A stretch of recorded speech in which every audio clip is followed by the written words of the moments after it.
എന്നാൽ പിന്നെ കുറച്ച് ചോറൊക്കെ കഴിച്ചോ കേട്ടോ. പറയും വേണ്ട ഡോക്ടറെ, ഇത് സുഖമാണ്, എൻ്റെ വേദന പോയി, നീര് പോയി, ക്ഷീണം മാറി, ഷുഗർ കൺട്രോളായി, പുകച്ചിൽ മരവിപ്പൊക്കെ മാറി, എൻ്റെ ഗ്യാസിൻ്റെ പ്രശ്നം എൻ്റെ ഏറ്റവും വലിയ പ്രശ്നമായിരുന്നു, അത് ഫുള്ളായിട്ട് ക്ലിയറായി. അപ്പം നമ്മൾ ചെയ്യുന്നത് എന്താ, ഒരു ലൈഫ് സ്റ്റൈൽ പറഞ്ഞു കൊടുത്തേച്ച് ചെയ്യിപ്പിച്ചിട്ട് അതിൻ്റെ എക്സ്പീരിയൻസ് വരുമ്പോൾ മാത്രമേ അവർക്കത് ഉൾക്കൊള്ളാൻ പറ്റത്തുള്ളൂ.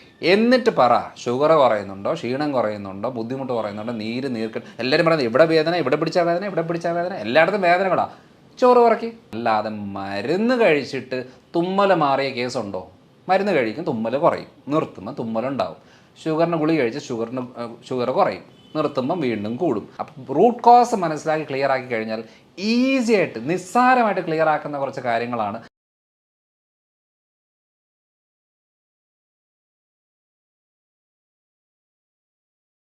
കോൺവോ ഹെൽത്തിൻ്റെ പുതിയൊരു വീഡിയോയിലേക്ക് എല്ലാവർക്കും സ്വാഗതം. നമ്മളുടെ കൂടെ ഇന്ന് കേരളത്തിലെ തന്നെ ഏറ്റവും സോഷ്യൽ മീഡിയയിൽ കൂടുതലായിട്ട് ഹെൽത്ത് ടോപ്പിക്സിലൊക്കെ ഡിസ്കഷൻ ചെയ്തുകൊണ്ടിരിക്കുന്നതാണ് ഡോക്ടർ മനോജ് ജോൺസൺ സാറാണ് നമ്മളുടെ കൂടെ ഉള്ളത്. അപ്പോൾ സാറോട് നമുക്ക് അല്പം കാര്യങ്ങൾ ചോദിച്ചിട്ട് ഡിസ്കഷൻ ആരംഭിക്കാം.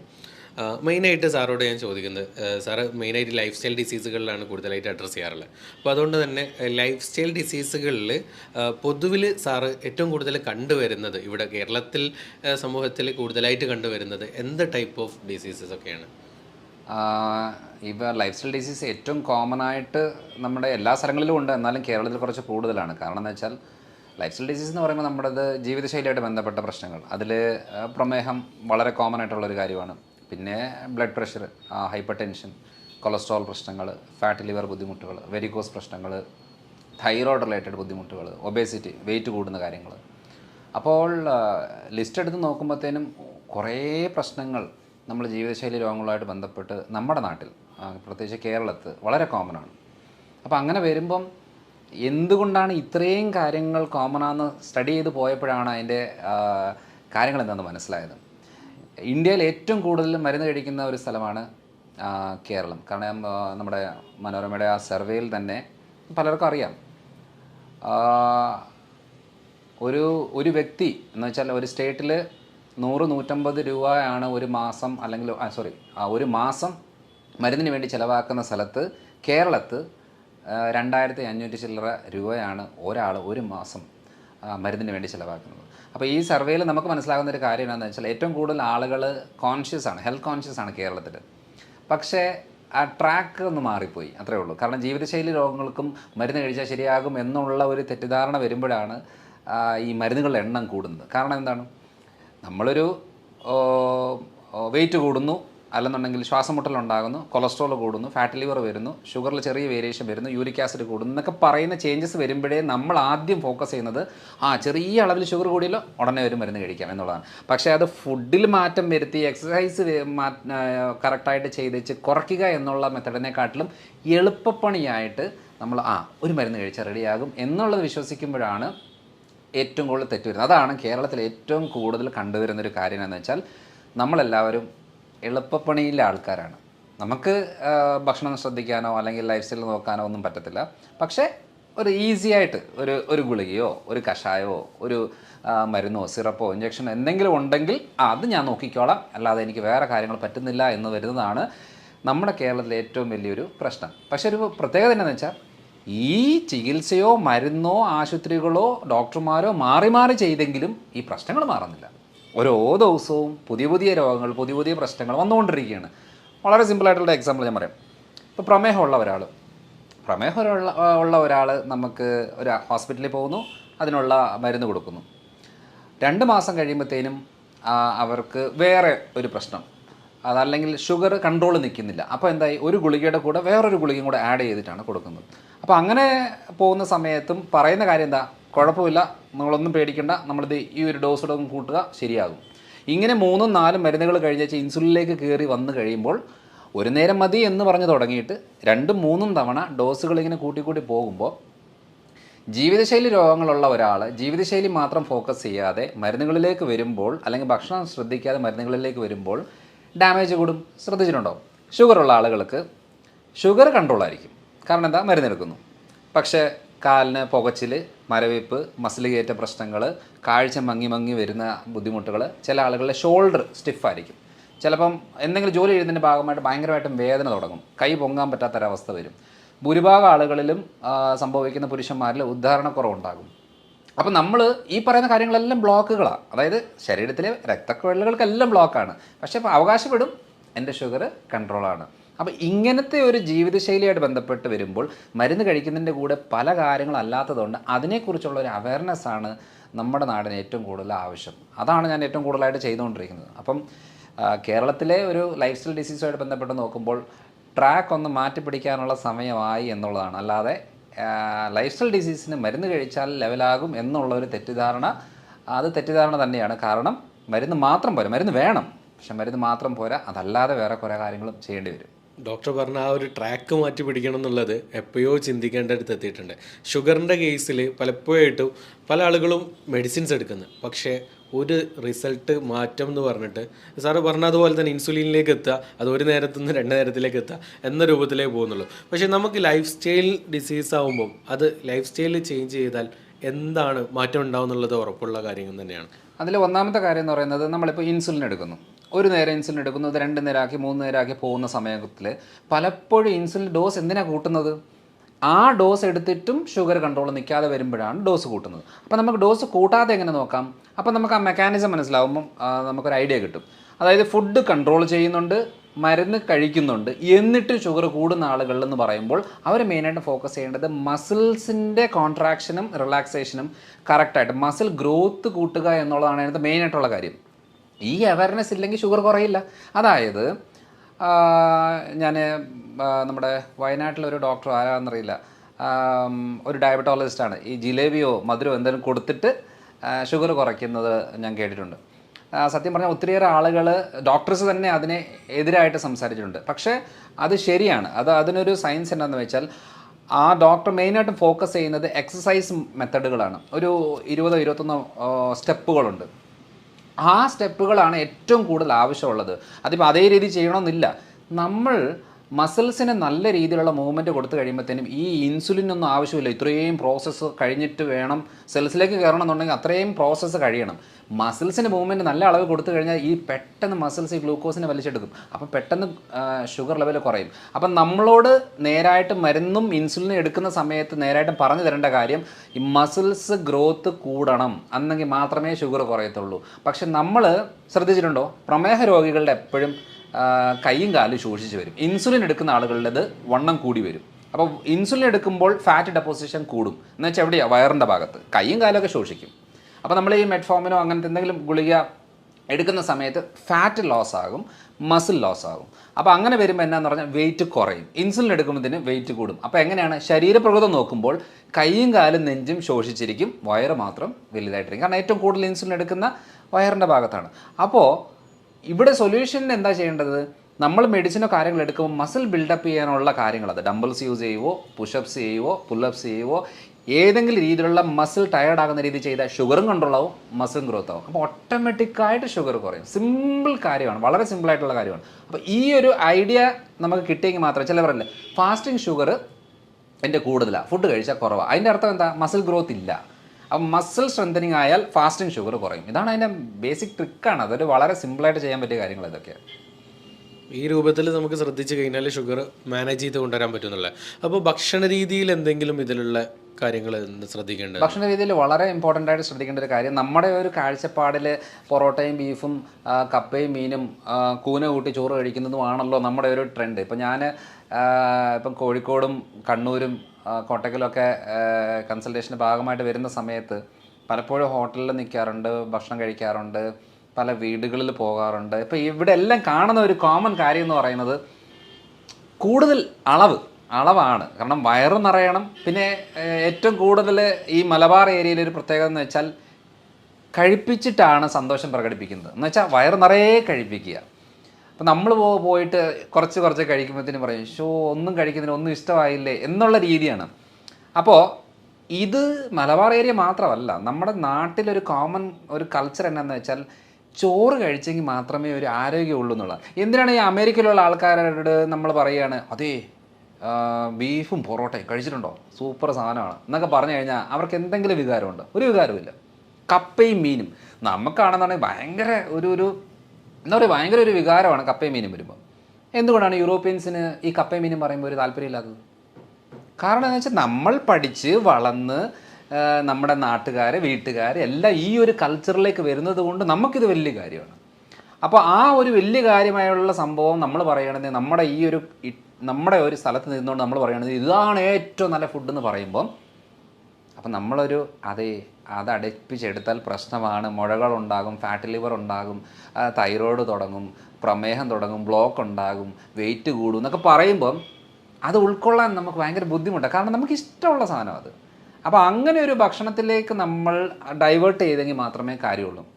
ഇപ്പം ഒരു ഭക്ഷണം നമ്മൾ കഴിക്കുമ്പോൾ രാവിലെ നമുക്ക് ഇഡ്ഡലി ദോശ പുട്ട് ആണല്ലോ കോമൺ ആയിട്ട് നമ്മുടെ ഡയറ്റിലൊക്കെ വരുന്നത്. അതേപോലെ ഉച്ചയ്ക്ക് ചോറ് കറികളൊക്കെ ആയിട്ട്, രാത്രിയിൽ ചിലപ്പോൾ ചപ്പാത്തിയോ പൊറോട്ടയോ അല്ലെന്നുണ്ടെങ്കിൽ അങ്ങനെ എന്തെങ്കിലുമൊക്കെ ആയിട്ട്. അപ്പോൾ അങ്ങനെ പല ടൈപ്പ്. അപ്പോൾ ഏറ്റവും കൂടുതൽ ഇപ്പം കണ്ടുവരുന്നത് നമ്മുടെ കുഴിമന്തി, ബിരിയാണി ഐറ്റംസ്, നമ്മുടെ ബാർബിക്യൂ, അൽഫാം രീതികൾ, ഇതൊക്കെയാണ് കോമൺ ആയിട്ട് വരുന്നത്. അപ്പം നമ്മൾ നോക്കുമ്പം ഇപ്പോൾ ഫോർ എക്സാമ്പിൾ നമ്മളിപ്പോൾ ഒരു ബാർബിക്യൂ കഴിക്കുകയാണ് അല്ലെങ്കിൽ അൽഫാം കഴിക്കുകയാണ്. അൽഫാം കഴിക്കുന്ന സമയത്ത് സാലഡ് കൂട്ടിയാണ് കഴിക്കുന്നതെങ്കിൽ ഷുഗർ കൂടത്തേയില്ല, സേഫാണ്. പക്ഷേ അൽഫാം കഴിക്കുന്ന സമയത്ത് നമ്മൾ ഈ കുബൂസും പൊറോട്ടയും ചപ്പാത്തിയും ആണ് കഴിക്കുന്നതെങ്കിൽ ഷുഗർ പെട്ടെന്ന് കൂടും. അപ്പോൾ നമുക്ക് ഷുഗറുള്ള ആളുകൾക്ക് ഏറ്റവും കുറവ് ഷുഗറായിട്ട് ഫുഡിലുള്ളത് വെജിറ്റബിൾസ്, പച്ചക്കറികളാണ്, ഇലക്കറികൾ. പിന്നെയുള്ളത് നോൺ വെജ് ഐറ്റംസ്, ഇറച്ചി, മീൻ, മുട്ട ഐറ്റംസ്. ഇതൊക്കെ എന്ന് പറഞ്ഞാൽ 30-40% ഉള്ളിലാണ് ഗ്ലൂക്കോസ് ലെവലൊക്കെ ഉള്ളത്. പിന്നെ നമുക്ക് പഴവർഗ്ഗങ്ങളിൽ നമ്മൾ ഏറ്റവും കൂടുതൽ തെറ്റിദ്ധാരണ എന്ന് പറഞ്ഞാൽ ഷുഗറുള്ള രോഗികൾക്ക് ഈ പഴങ്ങൾ അത്ര നല്ലതല്ല എന്ന രീതിയിൽ. ശരിയാണ്, നമുക്ക് ഏറ്റവും കൂടുതൽ എന്താ പറയുക, ചക്കപ്പഴം, മാങ്ങപ്പഴം, ഏത്തപ്പഴം, നല്ല പഴുത്ത ഏത്തപ്പഴം എന്നൊക്കെ പറയുന്നത് ഷുഗർ കൂട്ടാനുള്ള ഫ്രൂട്ട്സാണ്. പക്ഷേ പപ്പായ, പേരയ്ക്ക, apple, mosambi, orange, Musk melon എന്നൊക്കെ പറയുന്ന പല ടൈപ്പ് ഫ്രൂട്ട്സ്, ചെറുപഴം, ഇതൊക്കെ എന്ന് പറയുന്നത് ഷുഗർ രോഗികൾ നിർബന്ധമായിട്ടും കഴിക്കണം. കാരണം പ്രമേഹമുള്ള ആളുകളിൽ ഏറ്റവും കൂടുതൽ ഡാമേജ് വരുന്നത് ഹാർട്ട് റിലേറ്റഡ് ബ്ലോക്കുമായിട്ട് ബന്ധപ്പെട്ടോ അറ്റാക്കോ സ്ട്രോക്കോ ആണ് അവരുടെ കോംപ്ലിക്കേഷൻ മെയിനായിട്ട്, അല്ലെങ്കിൽ കിഡ്നി റിലേറ്റഡ്. അപ്പോൾ ഈ അറ്റാക്കും സ്ട്രോക്കും ഒക്കെ നമുക്ക് പ്രിവെൻറ്റ് ചെയ്യണമെന്നുണ്ടെങ്കിൽ നമുക്ക് നല്ല ആൻറ്റി ഓക്സിഡൻസ് വേണം. അപ്പം വൈറ്റമിൻസ് മിനറൽസ് കൂടുതലുള്ളത് പഴവർഗ്ഗങ്ങളിലാണ്. അപ്പം എന്താ ഷുഗർ കൂടുമെന്ന് പറഞ്ഞാൽ ഇത് മാറ്റി വെച്ചിട്ട് നോർമലായിട്ടുള്ള കാര്യങ്ങൾ എടുക്കുമ്പോൾ എന്നാ സംഭവിക്കുന്നത് വെച്ചാൽ ഹാർട്ട് റിലേറ്റഡ് ആയിട്ടുള്ള ബ്ലഡ് വെസൽ റിലേറ്റഡ് ആയിട്ടുള്ള പ്രശ്നങ്ങൾ തുടങ്ങും. അതുകൊണ്ട് ഇങ്ങനത്തെ ഫുഡ് ഉൾപ്പെടുത്തണം സത്യം പറഞ്ഞാൽ. അപ്പോൾ എന്താ ചെയ്യേണ്ടത്, മെയിൻ ഫുഡ് ഈ നല്ല പഴുത്ത ചക്ക കഴിക്കാതിരിക്കുകയാണ് നല്ലത്. പച്ച ചക്ക നമ്മൾ ചക്ക വേവിച്ചൊക്കെ കഴിക്കത്തില്ലേ, അത് ഓക്കെയാണ്. അതേപോലെ മാങ്ങ, പച്ചമാങ്ങയായിട്ട് ഉൾപ്പെടുത്താം. കൂടുതൽ പഴിക്കുന്നതനുസരിച്ച് ഷുഗർ കൂടുന്നൊരു സാഹചര്യം വരും. അപ്പം ഇതൊരു 40-50% ഷുഗർ ലെവൽ ഉള്ളതാണ്. പിന്നെയുള്ള ഒരു 50-60% ഷുഗർ ലെവലുള്ളത് പയറുപരിപ്പ് വർഗ്ഗങ്ങൾ, അതായത് ചെറുപയർ, വൻപയർ, കടല, മുതിര, ഉഴുന്ന്, പരിപ്പ്, അങ്ങനത്തെ കുറേ പയറുപരിപ്പ് വർഗ്ഗങ്ങളിലാണ് ഒരു 50-60% ഗ്ലൂക്കോസ് ലെവലുണ്ട്. അപ്പം കമ്പാരിറ്റീവ്ലി വെജിറ്റേറിയൻസിന് നമുക്ക് ബെറ്ററായിട്ട് പറയുന്നത് പനീർ, മഷ്റൂം, ഈ സാധനങ്ങൾക്കൊക്കെ, ഈ ഭക്ഷണങ്ങളിലൊക്കെ നമുക്ക് ഷുഗർ ലെവൽ അധികമില്ല. ഇതൊരു 10, 20, 30% നിൽക്കുന്ന കാര്യങ്ങളാണ്. അപ്പോൾ 50% ഉള്ളിൽ നിൽക്കുന്ന ഭക്ഷണങ്ങളെ കുറച്ച് അളവ് കൂട്ടുക. ഇനി 50% കൂടുതലുള്ള ഭക്ഷണങ്ങളുണ്ട്. ഇപ്പോൾ ഓട്സ് ഒരു 60, 65, 70 ആ റേഞ്ചിലാണ് ഓട്സിനകത്ത് ഗ്ലൂക്കോസ് ലെവൽ വരുന്നത്. ഒരു 70-75 വരെ മില്ലറ്റ്സ്, നമ്മുടെ റാഗി, തിന, ചാമ എന്നൊക്കെ പറയുന്ന ഇതിലെല്ലാം വരും. പിന്നെ ഒരു 75-80 ഉള്ളിലാണ് അരി, ഗോതമ്പൊക്കെ വരുന്നത്. കാരണം പലപ്പോഴും പറയാറുണ്ട് ഈ ഷുഗർ ആയതുകൊണ്ട് ഞാൻ ചോറ് മാറ്റി ചപ്പാത്തി ആക്കി എന്ന് പറയാറുണ്ട്. എൻ്റെ അർത്ഥം അതിന് പ്രത്യേകിച്ച് വലിയ മെച്ചമൊന്നുമില്ല. 3 ചപ്പാത്തി കഴിക്കുന്നതും 2 തവി ചോറ് കഴിക്കുന്നതൊക്കെ ഏകദേശം സെയിമാണ്. കാരണം ഇതിൻ്റെ കണ്ടൻറ്റ് ഏകദേശം സെയിം ഒക്കെ തന്നെയാണ്. ഒരു ചപ്പാത്തിയിൽ ഒതുക്കുമായിരുന്നെങ്കിൽ ശരിയായിരുന്നു നമ്മൾ പറയാം. അത് പിന്നെ ചോറ് കുറച്ചാലും ഓക്കെയാണ്, ചപ്പാത്തി തന്നെ കഴിക്കണം നിർബന്ധമില്ല. അപ്പോൾ ഈ ഒരു അളവിലാണ്. പിന്നെ ഒരു 80% ഉള്ളത് ഈ കിഴങ്ങ് വർഗ്ഗങ്ങളിലാണ്. ഈ പ്രത്യേകിച്ചും ഈ കപ്പ, നമ്മുടെ കോട്ടയം പാല ഭാഗത്തൊക്കെ കപ്പ എന്ന് പറയുന്നത്. അപ്പോൾ ഈ ടപ്പിയോക്ക കപ്പ എന്ന് പറയുന്നത് ഹൈ ഷുഗർ കണ്ടൻറ്റാണ്. പിന്നെ ചേമ്പ്, ചേന, കാച്ചിൽ എന്നൊക്കെ പറയുന്നത് കപ്പയുടെ അത്രയില്ല, പക്ഷേ കമ്പാരിറ്റീവ് ബെറ്ററാണ്. പക്ഷേ കിഴങ്ങ് വർഗ്ഗങ്ങളിൽ ഏറ്റവും നല്ല ഒരു ഭക്ഷണം എന്ന് പറയുന്നത്, നമ്മൾ ഏറ്റവും കൂടുതൽ പ്രൊമോട്ട് ചെയ്യുന്നൊരു കാര്യം എന്ന് പറയുന്നത് മധുരക്കിഴങ്ങാണ്. മധുരക്കിഴങ്ങ് നമ്മുടെ ഈ പറയുന്ന കഴിക്കുമ്പോൾ ചെറിയൊരു മധുരം തോന്നുമെന്നുണ്ടെങ്കിലും ഈ കപ്പയുടെ അത്രയും ഡേഞ്ചർ അല്ല. അപ്പം അത് ഷുഗർ ഉള്ളവർക്കും കുറച്ച് അളവിൽ കഴിക്കുന്നതുകൊണ്ട് യാതൊരു കുഴപ്പവും ഇല്ല. അപ്പോൾ ഈ ഒരു അളവിൽ നമ്മളിപ്പോൾ നോക്കുമ്പോൾ അളവ് കൂട്ടുകയും കുറയ്ക്കാനായിട്ട് നമ്മൾ അറിഞ്ഞെങ്കിൽ മാത്രമേ ഈ കാര്യം നടക്കത്തുള്ളൂ. അപ്പോൾ ആ ഒരു രീതി വന്നെങ്കിൽ നമുക്ക് കുറച്ചുകൂടെ സ്പീഡപ്പായിട്ട് കാര്യങ്ങൾ, അതായത് 50% താഴോട്ടുള്ള ഗ്ലൂക്കോസ് ലെവലുള്ള ഭക്ഷണത്തിനെ കുറച്ച് അളവ് കൂട്ടിയിട്ട് 50% മുകളിലോട്ടുള്ള ഗ്ലൂക്കോസ് ലെവൽ അളവിന് കുറച്ച് കഴിഞ്ഞാൽ ഈസി ആയിട്ട് ഷുഗർ കൺട്രോൾ ചെയ്യാം. ഇതാണ് മെയിനായിട്ടുള്ളത് ഫുഡിനകത്ത്. നമ്മളെ നാട്ടിലുള്ള ജനങ്ങളുടെ ഒരു പൊതുവിലെ കാഴ്ചപ്പാട് എന്ന് പറഞ്ഞാൽ അരിഭക്ഷണമാണല്ലോ, രാവിലെ ആയാലും ഉച്ചയായാലും രാത്രിയായാലും.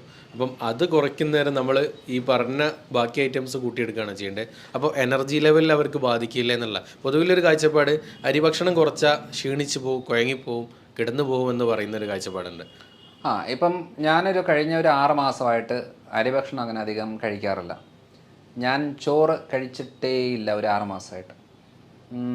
അപ്പം അതൊരു തെറ്റിദ്ധാരണയാണ്. ഞാൻ എൻ്റെ ശരീരത്തിൽ ഒരു അപ്ലൈ ചെയ്ത ഒരു മെത്തഡാണിത്. അല്ല, സാർ ഇത്രയായിട്ട് കഴിച്ചിട്ടില്ല എന്നുള്ളത് തന്നെ വലിയ അത്ഭുതമുണ്ട്. കാരണം സാറുടെ ആ ഒരു ബോഡി ഇത് വെച്ച് നോക്കുന്ന നേരം ഭയങ്കര എനർജറ്റിക് ആണ്. ആ എനർജിയാണ് ഞാനിപ്പോൾ പറയാൻ വന്നത്. കാരണം എന്താണെന്ന് വെച്ചാൽ ഞാനൊരു 2 ദോശ കഴിച്ച് കൺസൾട്ടേഷൻ ഇരുന്ന് കഴിഞ്ഞാൽ 11 മണിയാകുമ്പോഴത്തേന് എനിക്ക് വിശപ്പ് തുടങ്ങും. കാരണം എന്ന് വെച്ചാൽ കഴിച്ചു, വയറ് നിറഞ്ഞു, പക്ഷേ 2-2.5 മണിക്കൂർ കൊണ്ട് എനിക്ക് വിശക്കും. അപ്പോൾ വിശന്ന് കഴിഞ്ഞാൽ പിന്നെ എന്തെങ്കിലും കഴിക്കണം, അല്ലാതെ പറ്റത്തില്ല. പക്ഷേ രാവിലെ ഞാനൊരു അര ഏത്തപ്പഴം, ഒരു 2 മുട്ട പുഴുങ്ങിയത്, കുറച്ച് നട്ട്സ്, ഇതാണ് ഞാൻ എൻ്റെ പൊതുവെ രാവിലത്തെ ബ്രേക്ക്ഫാസ്റ്റായിട്ട് ഞാൻ കഴിക്കുന്നത്. ഇത് കഴിച്ചു കഴിഞ്ഞാൽ എനിക്കൊരു 1 മണി 1:30 2 ആയാലും എനിക്ക് ആ എനർജി കിട്ടും. ഈ പറയുന്ന കാര്യങ്ങൾ ഞാൻ ഉച്ചയ്ക്കാണെന്നുണ്ടെങ്കിൽ മെയിനായിട്ടും ഫിഷാണ് മെയിനായിട്ട് കഴിക്കുന്നത്. ഒരു അയലയുടെ സൈസ് ഉണ്ടെങ്കിൽ ഒരു മീൻ, മത്തിയുടെ സൈസ് ചെറിയ സൈസ് ആണെങ്കിൽ 3-4 മീൻ, പിന്നെ അവിയൽ, തോരന്, ഉപ്പേരി, മെഴുക്കോട്ട് ഐറ്റംസ്, ഇതാണ് എൻ്റെ ഉച്ചക്കത്തെ ഫുഡ്. ഇത് കഴിച്ചേച്ച് ഞാൻ തിരിച്ചു പോയിട്ട് എന്തെങ്കിലും ഒരു മീറ്റിങ്ങിലോ ഫംഗ്ഷനിലോ കൺസൾട്ടേഷനിലോ ഇരുന്ന് കഴിഞ്ഞാൽ എനിക്ക് നല്ല എനർജിയാണ്. ചോറ് കഴിച്ചേച്ച് പോയി ഇരുന്ന് കഴിഞ്ഞാൽ എനിക്ക് തൂങ്ങും. അതായത് എനിക്ക് സംസാരിക്കാൻ വലിയ താല്പര്യം തോന്നത്തില്ല, ഒന്നിനോടൊരു ഉന്മേഷമില്ല. എനിക്ക് എനർജി കിട്ടുന്നത് അത് കഴിക്കാത്ത സമയത്താണെന്ന് തിരിച്ചറിഞ്ഞപ്പോഴാണ് ഞാൻ മനസ്സിലാക്കിയത് വെറുതെ എന്തിനാണ് ഈ സാധനങ്ങളൊക്കെ കഴിക്കേണ്ട ആവശ്യം. അതങ്ങ് ഞാൻ സ്റ്റോപ്പ് ചെയ്തേച്ച് ഈ ഒരു രീതിയിലേക്ക് ഡയറ്റ് വന്നപ്പോഴത്തേനും എനിക്ക് നല്ല എനർജിയായി. അപ്പോൾ ഭൂരിഭാഗം ആൾക്കാർ ഇപ്പോൾ പറഞ്ഞൊരു തെറ്റിദ്ധാരണയുണ്ട്, നമ്മൾ ഈ അരി സാധനമോ അല്ലെങ്കിൽ ഗോതമ്പോ അങ്ങനെ എന്തെങ്കിലും ഒന്നും കഴിച്ചില്ല എന്നുണ്ടെങ്കിൽ ചിലപ്പോൾ ശരീരം ശോഷിച്ച് വരും, മെലിഞ്ഞ് വരും, എനർജി കുറയും, ക്ഷീണം ഉണ്ടാകും എന്നുള്ളതോട് അതൊന്നും ഒരു സത്യമാണ്. നമുക്ക് ആവശ്യം, അതായത് നമുക്ക് ഗ്ലൂക്കോസ് ആവശ്യമാണ്. ഈ ഗ്ലൂക്കോസ് ആവശ്യം എന്ന് പറയുമ്പോൾ അരിയുടെ രൂപത്തിൽ തന്നെ ഗ്ലൂക്കോസ് കഴിക്കണമെന്ന് ഒരു നിർബന്ധമില്ല. ഇപ്പം ഞാൻ ഉച്ചയ്ക്ക് ചിലപ്പോൾ ഈ വാഴയ്ക്ക ചെറുതായിട്ട് ഇതാക്കി തേങ്ങയൊക്കെ ഇട്ട് ഒരു അവിയൽ ഫോമിലാക്കി കഴിക്കും. അതേപോലെ വാഴക്കൂമ്പ്, ചുണ്ടെന്നൊക്കെ പറയില്ലേ, വാഴക്കൂമ്പും വൻപയറും മിക്സ് ചെയ്തിട്ട് തോരനാക്കി കഴിക്കും. ഇതിനകത്തെല്ലാം കാർബോഹൈഡ്രേറ്റ് ഉണ്ട്. 80% ഇല്ല, 60% ഉള്ളു എന്നുള്ളതേ ഉള്ളൂ. അതായത് നമുക്ക് കിട്ടേണ്ട എനർജി കിട്ടി, ഈ രൂപത്തിൽ തന്നെ കിട്ടണമെന്ന് വാശി പിടിക്കുമ്പോൾ മാത്രമേ നമുക്ക് ഈ പ്രശ്നമുള്ളൂ. അപ്പോൾ ആ ഒരു രീതിയിൽ നമുക്ക് മനസ്സിലാക്കി കഴിഞ്ഞാൽ മാത്രമേ എങ്ങനെ ഇതിനെ മാനേജ് ചെയ്യണം. അതുകൊണ്ട് വണ്ണം കുറയും, സത്യം പറഞ്ഞാൽ വണ്ണം കുറയും. ഗ്രെയിൻസ് കട്ട് ചെയ്താൽ വണ്ണം കുറയും. എനിക്ക് 2 കിലോ കുറഞ്ഞു, ഇപ്പം ഞാൻ 4 കിലോ കൂടി. കാരണം വേറെ ഒന്നുമല്ല, പ്രോട്ടീനും ഫാറ്റും വൈറ്റമിൻസും മിനറൽസും ബോഡിയിലേക്ക് സപ്ലൈ ചെയ്തു, കാർബോഹൈഡ്രേറ്റ് കുറച്ചു. ഇതാണ് ഞാൻ ചെയ്തിട്ട് എന്തായി, ഞാൻ ഫിസിക്കൽ വർക്കൗട്ട് ചെയ്യാൻ തുടങ്ങി. അതായത് ഒരു ദിവസം ഞാനൊരു 3/4 മണിക്കൂർ ജിം വർക്കൗട്ടുകൾ വീട്ടിൽ തന്നെ, അല്ലാതെ ജിമ്മിൽ പോയിട്ട് നമ്മൾ ഇതുണ്ട്, കുറച്ച് പുഷപ്സ്, ഡംബിൾസ് ചെയ്യുന്നത്, അതേപോലെ കുറച്ച് സ്ട്രെച്ചിങ് കാര്യങ്ങൾ, ബെഞ്ച് പ്രസ്, അങ്ങനത്തെ 3-4 കാര്യങ്ങൾ ഞാൻ ഒരു 3/4 മണിക്കൂർ കൊണ്ട് ചെയ്തു വന്നു. അന്നേരം എന്താ സംഭവിക്കുന്നത് വെച്ചാൽ മസിൽ കുറച്ച് ഗ്രോത്ത് ആകാൻ തുടങ്ങി. നമ്മളെപ്പോഴാണ് ഭക്ഷണം നിയന്ത്രിച്ച് മസിലിന് വർക്കൗട്ട് കൊടുത്തില്ലെന്നുണ്ടെങ്കിൽ എന്താ സംഭവിക്കുന്നത്, നമ്മൾ മെലിഞ്ഞ് ശോഷിച്ച് വണ്ണം കുറഞ്ഞ് വരും, ക്ഷീണം ഉണ്ടാവും. നമ്മൾ പ്രോട്ടീനും ഫാറ്റും വൈറ്റമിൻസും മിനറൽസും കുറച്ച് കാർബ്സും ഒക്കെ സപ്ലൈ ചെയ്തിട്ട് ഫിസിക്കൽ വർക്കൗട്ട് ഒന്ന് കൂട്ടിക്കഴിഞ്ഞാൽ ബോഡി നമുക്ക് മെയിൻറ്റെയിൻ ചെയ്യാൻ പറ്റും. ഇല്ലെങ്കിൽ എന്നാ സംഭവിക്കുന്നത് വെച്ചാൽ, ഇപ്പം കോമണായിട്ട് പറയുന്ന പോലെ ഇതൊന്നും കഴിച്ചില്ലെന്നുണ്ടെങ്കിൽ ഭക്ഷണമായിട്ട് കൂട്ടത്തേ ഇല്ല. പലപ്പോഴും കൺസൾട്ടേഷൻ വരുമ്പം 2 ആഴ്ച കഴിഞ്ഞ് വരുമ്പം നമ്മൾ ചോദിക്കും, എന്നാ ഉണ്ട്, നല്ല മാറ്റമുണ്ട്, കുഴപ്പമൊന്നുമില്ല, പിന്നെ ഞാൻ ഭക്ഷണം ഒന്നും ഇല്ല, ഞാൻ പട്ടിണിയാണ് ശരിക്കും പറയാം. അപ്പോൾ ഞാൻ ചോദിക്കും, രാവിലെ എന്താ കഴിക്കുന്നത്? രാവിലെ ഡോക്ടർ പറഞ്ഞ പോലെ കുറച്ച് ഏത്തപ്പഴം കുറച്ച് കഴിക്കും, കുറച്ച് മുട്ട ഓംലെറ്റ് ആക്കി കഴിക്കും എന്നൊക്കെ പറയും. ഓ ശരി. 11 മണിക്കോ 11 മണിക്കോ ഒരു പേരയ്ക്കോ അങ്ങനെ എന്തെങ്കിലും കഴിക്കും. ഉച്ചയ്ക്ക് കുറച്ച് മീനും കറികളൊക്കെ ആയിട്ട് കഴിക്കും. രാത്രി ഞാൻ സൂപ്പും വെജിറ്റബിൾസോ അല്ലെങ്കിൽ കുറച്ച് ചിക്കനോ അങ്ങനെ എന്തെങ്കിലും ആയിരിക്കും കഴിക്കുന്നത്. അപ്പോൾ ഞാൻ ചോദിച്ചു, നിങ്ങൾ പട്ടിണിയാന്ന് പറഞ്ഞതോ? അല്ല, ചോറ് ഇല്ലല്ലോ, ചോറ് ഞാൻ ഇപ്പോൾ 15 ദിവസമായിട്ട് ചോറ് കഴിക്കാതെ. അത് നമ്മളെ മലയാളികൾക്കുള്ള വേറൊരു സംഭവമാണ്. നേരത്തെ മരുന്നില്ല എന്ന് പറഞ്ഞാൽ അസുഖം മാറില്ല എന്ന് ചിന്തിക്കുന്നത് പോലെ അരിഭക്ഷണം ഇല്ലെങ്കിൽ ഭക്ഷണം ഇല്ല, അത് പട്ടിണിയാന്നാ. അപ്പോൾ അങ്ങനെ വരുമ്പോൾ എന്താണെന്ന് വെച്ചാൽ, അപ്പം ഞാൻ ചോദിക്കും, ഇത്രയും കാര്യങ്ങൾ നിങ്ങൾ കഴിച്ചില്ലേ, എന്നിട്ട് നിങ്ങളുടെ ഷുഗർ എങ്ങനെയുണ്ട്? ഷുഗറൊക്കെ കൺട്രോളായി. ക്ഷീണം എങ്ങനെയുണ്ട്? ക്ഷീണമൊന്നുമില്ല, ഇപ്പം നല്ല ഇതായി. നീരും വേദനയൊക്കെയോ അതൊക്കെ മാറി, നല്ല മാറ്റമുണ്ട്. ഗ്യാസിൻ്റെ പ്രശ്നമൊക്കെയോ അത് രണ്ടാമത്തെ ദിവസം തന്നെ ക്ലിയറായി. ഇത്രയും മാറ്റങ്ങൾ വന്നിട്ട് നിങ്ങൾ പിന്നെ എന്തിനാണ് ഈ നഷ്ടബോധത്തോടെ ചോറ് കഴിക്കുന്നില്ലല്ലോ എന്ന് പറയുന്നത്? ഒരു കാര്യം ചെയ്യും, നിങ്ങൾ ഒരു ദിവസം ഒന്ന് കഴിച്ച് നോക്ക്, എന്നിട്ട് ഈ ബുദ്ധിമുട്ടുകളെല്ലാം രണ്ടാമത് ഉണ്ടാകുന്നുണ്ടോ എന്ന് നോക്ക്. അപ്പോൾ ഇത് പറഞ്ഞു കൊടുക്കുമ്പോൾ പലരും ചിലപ്പോൾ ഒരു മാസമൊക്കെ കഴിഞ്ഞ് വരുന്ന സമയത്ത് പറയും, ഞാൻ പറയാം എന്നാൽ പിന്നെ കുറച്ച് ചോറൊക്കെ കഴിച്ചോ കേട്ടോ. പറയും വേണ്ട ഡോക്ടറെ, ഇത് സുഖമാണ്, എൻ്റെ വേദന പോയി, നീര് പോയി, ക്ഷീണം മാറി, ഷുഗർ കൺട്രോളായി, പുകച്ചിൽ മരവിപ്പൊക്കെ മാറി, എൻ്റെ ഗ്യാസിൻ്റെ പ്രശ്നം എൻ്റെ ഏറ്റവും വലിയ പ്രശ്നമായിരുന്നു, അത് ഫുള്ളായിട്ട് ക്ലിയറായി, എനിക്കിത് സുഖമാണ്, എനിക്കിനിയും വേണ്ട, എനിക്ക് പഴയ രീതിയിൽ പോകണമെന്ന് ഒരു താല്പര്യമില്ല. അപ്പം നമ്മൾ ചെയ്യുന്നത് എന്താ, ഒരു ലൈഫ് സ്റ്റൈൽ പറഞ്ഞു കൊടുത്തേച്ച് ചെയ്യിപ്പിച്ചിട്ട് അതിൻ്റെ എക്സ്പീരിയൻസ് വരുമ്പോൾ മാത്രമേ അവർക്കത് ഉൾക്കൊള്ളാൻ പറ്റത്തുള്ളൂ. അല്ലെങ്കിൽ ദൈവമേ ഇതൊക്കെ ഇങ്ങനെ കഴിച്ച് എങ്ങനെ ജീവിക്കും എന്ന് ചോദിക്കുന്നുണ്ട്. ഇപ്പം ഞാനിപ്പോൾ പുറത്ത് പോകുന്ന സമയങ്ങളിലൊക്കെ എനിക്ക് വീട്ടിലെ ഒരു പ്രോട്ടോക്കോൾ ചെയ്യാൻ പറ്റത്തില്ല. അപ്പോൾ ഞാനിപ്പോൾ പുറത്ത് പോകുമ്പം ബിരിയാണി കഴിച്ചു എന്ന് വെച്ചു. ബിരിയാണി ഞാൻ ആ ഒരു ചിക്കൻ പീസ് ഉണ്ടെങ്കിൽ 2 ചിക്കൻ പീസ് എടുത്തേച്ച് ഒരു ഇത്രയും അതിൻ്റെ റൈസ് ഇത്രയും എടുക്കുള്ളൂ. അപ്പോൾ നോക്കുമ്പം എൻ്റെ ബിരിയാണി മൊത്തം വേസ്റ്റാണ്. കാരണം അത് ചോറ് മൊത്തം ഞാൻ കഴിക്കത്തില്ല. ഞാൻ ഈ പീസുകൾ കഴിച്ച് കുറച്ച് സാലഡും കാര്യങ്ങളൊക്കെ എടുത്ത് വെച്ച് കഴിക്കും. അപ്പം എന്ന് വെച്ചാൽ നമ്മൾ എവിടെ പോയാലും ഇത് ശീലിക്കാൻ പറ്റും. ഞാനൊരു കല്യാണത്തിനോ ഫംഗ്ഷനൊക്കെ പോയി കഴിഞ്ഞാൽ ഞാൻ അവിടെയുള്ള എല്ലാ വെറൈറ്റിയും കഴിക്കും. പക്ഷേ ഞാൻ ഈ ചോറും ബിരിയാണിയോ അല്ലെങ്കിൽ ഫ്രൈഡ് റൈസ് ആ സാധനം തൊടത്തില്ല.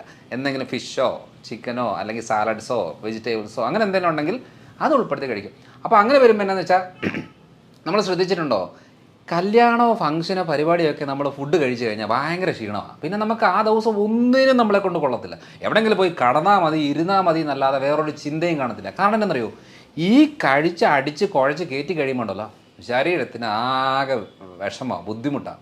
അപ്പോൾ എന്ത് ചെയ്യും, ഇനിയും ഈ വ്യക്തിക്ക് ഒരു എനർജി കൊടുത്തു കഴിഞ്ഞാൽ ഇവൻ വീണ്ടും പോയി കഴിക്കും. അപ്പോൾ അതുകൊണ്ട് തന്നെയാണ് എവിടെയെങ്കിലും ഒന്ന് തളർത്തി കടത്തിയിട്ട് വേണം ഇതൊന്ന് ദഹിപ്പിച്ച് ക്ലിയറാക്കി പുറത്തേക്ക് കളയാനും സ്റ്റോർ ചെയ്ത് വെക്കാനുമായിട്ട് ശരീരം നോക്കുന്നത്. പക്ഷേ ഞാനീ പറഞ്ഞ മെത്തേഡൊന്ന് ചെയ്ത് നോക്കിക്കേ, നമുക്ക് കല്യാണ ഫുഡൊക്കെ കഴിച്ച് കഴിഞ്ഞാൽ ഒരു കുഴപ്പമില്ല, നമുക്കൊരു എനർജി ആയിരിക്കും. പക്ഷേ ഈ ഒരു ലൈഫ് സ്റ്റൈൽ നമുക്ക് മനസ്സിലാക്കി എടുക്കണമെന്നുണ്ടെങ്കിൽ ചെയ്ത് നോക്കി അത് നമ്മൾ ആ എക്സ്പീരിയൻസ് ആയെങ്കിൽ മാത്രമേ മനസ്സിലാകത്തുള്ളൂ. എന്നിട്ട് പറ, ഷുഗർ കുറയുന്നുണ്ടോ, ക്ഷീണം കുറയുന്നുണ്ടോ, ബുദ്ധിമുട്ട് കുറയുന്നുണ്ടോ, നീർക്കെട്ട്. എല്ലാവരും പറയുന്നത് ഇവിടെ വേദന, ഇവിടെ പിടിച്ചാൽ വേദന, ഇവിടെ പിടിച്ചാൽ വേദന, എല്ലായിടത്തും വേദനകളാണ്. ചോറ് കുറയ്ക്ക്, അരിയുടെ സാധനം കുറയ്ക്ക്, ആ നീർക്കെട്ടും മാറും. പക്ഷെ നമ്മൾ എന്ത് ചെയ്യും, എളുപ്പപ്പണിയിൽ വേദനയ്ക്ക് നീരിനും മരുന്നെടുക്കും. എത്ര നാളെടുക്കും? മരണം വരെ. അപ്പോൾ ഈ ഒരു കാര്യങ്ങൾ ആണ് ആ ഒരു മെത്തഡ് നമ്മൾ പറഞ്ഞു കൊടുത്ത് ശരീരത്തിനൊന്ന് ഓർഡറാക്കി എടുക്കാനുള്ള കുറച്ച് മരുന്നുകളോ സപ്ലിമെൻറ്റ്സോ കുറച്ച് കാര്യങ്ങളൊക്കെ ചെയ്ത് കൊടുത്ത് അവരുടെ ലൈഫ് സ്റ്റൈൽ രീതികളിൽ അവരുടെ ജോലിയും അവരുടെ വീട്ടിലെ സാഹചര്യത്തിനനുസരിച്ച് മാറ്റം വരുത്തി കൊടുക്കുമ്പോഴാണ് ഐഡിയ കിട്ടുന്നത്. അല്ലാതെ മരുന്ന് കഴിച്ചിട്ട് തുമ്മൽ മാറിയ കേസുണ്ടോ? മരുന്ന് കഴിക്കും, തുമ്മൽ കുറയും, നിർത്തുമ്പോൾ തുമ്മലുണ്ടാവും. ഷുഗറിന് ഗുളിക കഴിച്ച് ഷുഗർ കുറയും, നിർത്തുമ്പം വീണ്ടും കൂടും. തൈറോയിഡിന് ഗുളിക എടുക്കുമ്പോൾ തൈറോയിഡ് കുറയും, നിർത്തുമ്പം വീണ്ടും കൂടും. കൊളസ്ട്രോളിന് ഗുളിക എടുക്കുമ്പോൾ കൊളസ്ട്രോൾ കുറയും, നിർത്തുമ്പം വീണ്ടും കൂടും. കാരണം എന്താ, ഇവിടെ സംഭവം ഒന്നും ശരിയാകുന്നില്ല. പ്രശ്നം ഉണ്ടാകുന്നതെല്ലാം കുറച്ച് കൊണ്ടുപോയിക്കൊണ്ടിരിക്കുകയാണ്. അപ്പം റൂട്ട് കോസ് മനസ്സിലാക്കി ക്ലിയർ ആക്കി കഴിഞ്ഞാൽ ഈസി ആയിട്ട് നിസ്സാരമായിട്ട് ക്ലിയർ ആക്കുന്ന കുറച്ച് കാര്യങ്ങളാണ്. അതാണ് ഇപ്പോൾ ഞാൻ കാലങ്ങളായിട്ട് ചെയ്തുകൊണ്ടിരിക്കുന്നൊരു രീതി. ഇതാണ് നമ്മൾ ഭക്ഷണക്രമത്തിൽ മനസ്സിലാക്കേണ്ട ഒരു കാര്യം.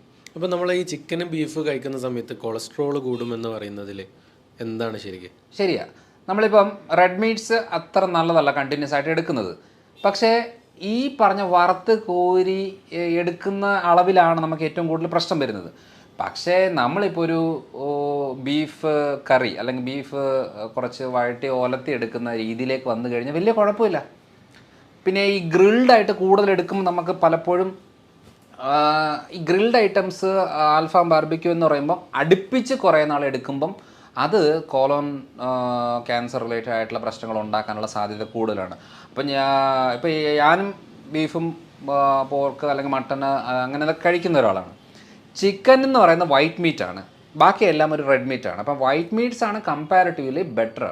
പക്ഷേ ഈ ചിക്കൻ ആണെങ്കിലും വറുത്ത് കോരി എടുക്കുമ്പോഴാണ് പ്രശ്നം. അല്ലാതെ നോർമലായിട്ട് കഴിക്കുന്ന ഗ്രില്ലായിട്ടോ അല്ലെങ്കിൽ വഴറ്റിയെടുക്കുകയോ കറി വെക്കുകയോ പെരളനാക്കുകയോ അങ്ങനെ കഴിക്കുന്നത് കൊണ്ട് വലിയ കുഴപ്പമില്ല. പക്ഷെ അത് ഒരു ഡെയിലി യൂസിലേക്ക് വരുമ്പോൾ നമ്മുടെ ശരീരത്തിന് പറ്റുമോ ഇല്ലയോ എന്ന് നോക്കാതെ നമ്മൾ സപ്ലൈ ചെയ്തുകൊണ്ടിരിക്കുമ്പോൾ മാത്രമാണ് പ്രശ്നം. ഇപ്പം ഫോർ എക്സാമ്പിൾ നമ്മൾ റെഡ് മീറ്റ്സ് അല്ലെന്നുണ്ടെങ്കിൽ ചിക്കൻ, ഫിഷ് അങ്ങനെ അല്ലെങ്കിൽ പയറുപരിപ്പ് വർഗ്ഗങ്ങൾ കഴിക്കുന്നതിൻ്റെ ഭാഗമായിട്ട് നമ്മൾ ഇടയ്ക്കൊരു ചെക്ക് ചെയ്ത് നോക്കണം. യൂറിക് ആസിഡ് കൂടുന്നുണ്ടോ, ക്രിയാറ്റിൻ കൂടുന്നുണ്ടോ, ജോയിൻസിനൊക്കെ വേദനയുണ്ടോ, സ്കിന്നിന് ഇറിറ്റേഷൻ ഉണ്ടോ, ഗ്യാസ് ആവുന്നുണ്ടോ, ആ നോക്കിയിട്ട് വേണം തീരുമാനിക്കാൻ എനിക്കിത് കഴിക്കാൻ പാടില്ലയോ എന്നുള്ളത്. കാരണം എന്ന് വെച്ചാൽ എൻ്റെ അടുത്തുള്ള ആൾ കഴിക്കുന്നു എന്ന് പറഞ്ഞാൽ നമ്മൾ കഴിക്കാൻ പറ്റത്തില്ല. അതുകൊണ്ട് പൊതുവേ ഇത് നല്ലത് മോശം എന്നുള്ളതില്ല. ഉണ്ടാക്കുന്ന രീതികൾ, കഴിക്കുന്ന രീതികൾ, ശരീരപ്രകൃതത്തിനനുസരിച്ചുള്ള അളവ്, ഇതൊക്കെയാണ് വളരെ ഇമ്പോർട്ടൻറ്റ്. ഇപ്പോൾ നമ്മൾ ജിമ്മിൽ പോകുന്നു, 10 പേര് ജിമ്മിൽ പോകുന്നു. ഈ 10 പേരിൽ ജിം ഇൻസ്ട്രക്ടർ പറയുന്നത് എന്താ? ജിം വർക്കൗട്ട് ചെയ്യുക, പ്രോട്ടീൻ പൗഡർ കഴിക്കുക, നന്നായിട്ട് മുട്ടയും ചിക്കനും കാര്യങ്ങളൊക്കെ കഴിക്കുക എന്ന് പറയും. പക്ഷേ ഇതിനകത്ത് ഏറ്റവും കൂടുതൽ ശ്രദ്ധിക്കേണ്ടത് എന്താ? ഈ 10 പേരിൽ എല്ലാവരുടെയും മാതാപിതാക്കൾ, അതായത് പേരൻസിൻ്റെ അവരുടെ കിഡ്നി ഹെൽത്ത് ഓക്കെ ആണോ, ഡയബറ്റിക് ഉള്ളവരാണോ? അപ്പം കൂടുതൽ ആൾക്കാരുടെ നമ്മൾ ശ്രദ്ധിക്കേണ്ടത് അപ്പനും അമ്മയ്ക്ക് ക്രിയാറ്റിൻ ലെവൽ കൂടുവോ, കിഡ്നി ഫെയിലിയർ വന്ന് മരിക്കുവോ, അറ്റാക്ക് വന്ന് മരിക്കുവോ ഒക്കെ ഉള്ള ആളുകളുടെ മക്കൾക്കും ആ ടെൻഡൻസി കൂടുതലാണ്. അപ്പോൾ ഇവർ ഈ പറയുന്ന പോലത്തെ രീതിയിൽ ചിക്കനും ഫിഷും അല്ലെന്നുണ്ടെങ്കിൽ പ്രോട്ടീൻ പൗഡറുകളും മുട്ടയും അങ്ങനെ കൂടുതൽ എടുത്തു കഴിഞ്ഞാൽ കിഡ്നി ഫെയിലിയർ ആവും. അപ്പോൾ ഇത് മനസ്സിലാക്കണമെന്നുണ്ടെങ്കിൽ നമ്മൾക്ക് പറ്റുമോ ഇല്ലയോ എന്നുള്ളതാണ് അറിയേണ്ടത്. അല്ലാതെ ഇപ്പം ഒരു സാധാരണ തെറ്റിദ്ധാരണ എന്നറിയോ, മുട്ട കഴിച്ചാൽ കൊളസ്ട്രോൾ, പ്രത്യേകിച്ച് മുട്ടയുടെ മഞ്ഞ, ഈ മഞ്ഞക്കറി കഴിക്കുമ്പോൾ കൊളസ്ട്രോൾ ഉണ്ടാകും എന്ന് പറയുന്നത്, ഇപ്പം ഞാൻ 10-11 കൊല്ലമായിട്ട് ഒരു ദിവസം മിനിമം 3-4 മുട്ട കഴിക്കും ഒരു ദിവസം. അപ്പോൾ എൻ്റെ വീട്ടിൽ ഏറ്റവും കൂടുതൽ ചിലവ് വരുന്ന ഒരു ആഹാരവസ്തുവാണ് മുട്ട. കാരണം ഞാൻ ട്രേയിലാണ് കൊണ്ടുവരുന്നത്, 4-5 ട്രേ ആണ് ഒരാഴ്ചത്തേക്ക് കൊണ്ടുവരുന്നത്. കാരണം എൻ്റെ വീട്ടിൽ എല്ലാവരും മുട്ട കഴിക്കുന്നവരാണ്. എൻ്റെ വീട്ടിൽ അങ്ങനെ അരിക്ക് ഉപയോഗമില്ല അധികം, പക്ഷേ മുട്ട കൂടുതൽ കഴിക്കും. പക്ഷേ എൻ്റെ കൊളസ്ട്രോൾ 135-140 ആ റേഞ്ചിലേ ഉള്ളൂ. ഇതുവരെ അതിൻ്റെ മുകളിലോട്ടും പോയിട്ടില്ല. അപ്പോൾ ഞാൻ പറഞ്ഞു വന്നതെന്നു വെച്ചാൽ, മുട്ട കഴിച്ചിട്ടാണ് കൊളസ്ട്രോൾ ഉണ്ടാകുന്നതെങ്കിൽ വെറുതെ പുല്ല് തിന്നുന്ന പശുവിൻ്റെ ശരീരത്തിൽ എന്തോരം കൊളസ്ട്രോൾ, എന്തോരം കൊഴുപ്പ്, പാല് നിറയെ കൊഴുപ്പ്, ശരീരത്തിലും കൊഴുപ്പ്. പോത്തിറച്ചി കഴിച്ചാൽ കൊളസ്ട്രോൾ വരുന്നതെന്ന് പറഞ്ഞാൽ പോത്ത് എന്താണ്, മുട്ട കഴിച്ചിട്ടാണോ കൊളസ്ട്രോൾ ഉണ്ടായത്? അല്ല, വെറുതെ പുല്ല് തിന്ന പോത്തിനും കൊളസ്ട്രോൾ ഉണ്ടാകും. ഇങ്ങനെയാണ് ലിവറാണ് ഉണ്ടാക്കുന്നത്. അപ്പം നമ്മൾ ഹെൽത്തി ഫാറ്റ് ബോഡിയിലേക്ക് സപ്ലൈ ചെയ്താൽ അധികം ഫാറ്റ് ബോഡി ഉണ്ടാക്കത്തില്ല. അപ്പം ലിവർ കുറച്ചുകൂടെ സേഫാണ്. നമ്മൾ എന്ത് ചെയ്യുന്നു, ഇത് കൊഴുപ്പ് എന്ന് പറഞ്ഞാൽ മാറ്റി വെച്ച് നമ്മളുള്ള കാർബോഹൈഡ്രേറ്റ് മൊത്തം കഴിക്കുമ്പോൾ 3 ദോശ കഴിച്ചാൽ 1 ദോശ ഉപയോഗിക്കും, 2 ദോശ കൊഴുപ്പാക്കി ലിവർ കയറ്റി വെക്കും. അതാണ് ഈ ഫാറ്റ് ലിവർ ഉണ്ടാകുന്നത്. ചിലർ സ്ത്രീകളെന്ന് പറയും, ഞാൻ മദ്യം കഴിക്കാറേയില്ല, എനിക്ക് എങ്ങനെയാണ് ഗ്രേഡ് 2 ഫാറ്റ് ലിവർ വരുന്നത്? സിമ്പിൾ, രാവിലെ അരി, ഉച്ചയ്ക്ക് അരി, രാത്രി അരി, വേറെ വെറൈറ്റി ആയിട്ട് കഴിക്കുന്നു എന്നുള്ളതേ ഉള്ളൂ. സാധനം എല്ലാം സെയിം ആണ്.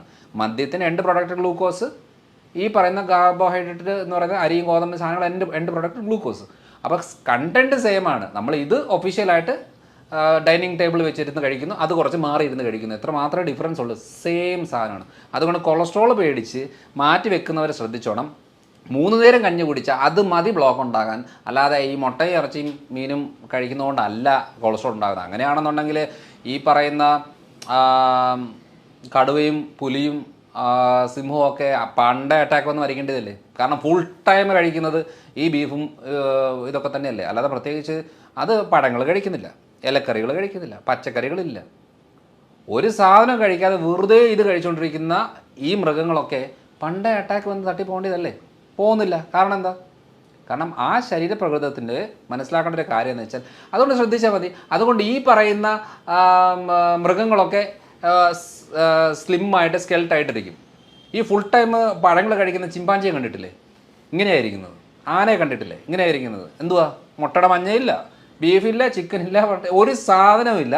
പക്ഷേ അതുകൊണ്ടാണ് വെജിറ്റേറിയൻ എന്ന് പറയുമ്പോൾ നമ്മൾ കൂടുതലും ഇഡ്ഡലിയും ദോശയും ഇടിയപ്പം, അതേപോലെ ഉഴുന്നുവട, പരിപ്പുവട എന്നൊക്കെ പറയുന്ന സാധനങ്ങളാണല്ലോ ശുദ്ധ വെജിറ്റേറിയൻ എന്ന് പറയുന്ന ആൾക്കാർ കഴിക്കുന്നത്.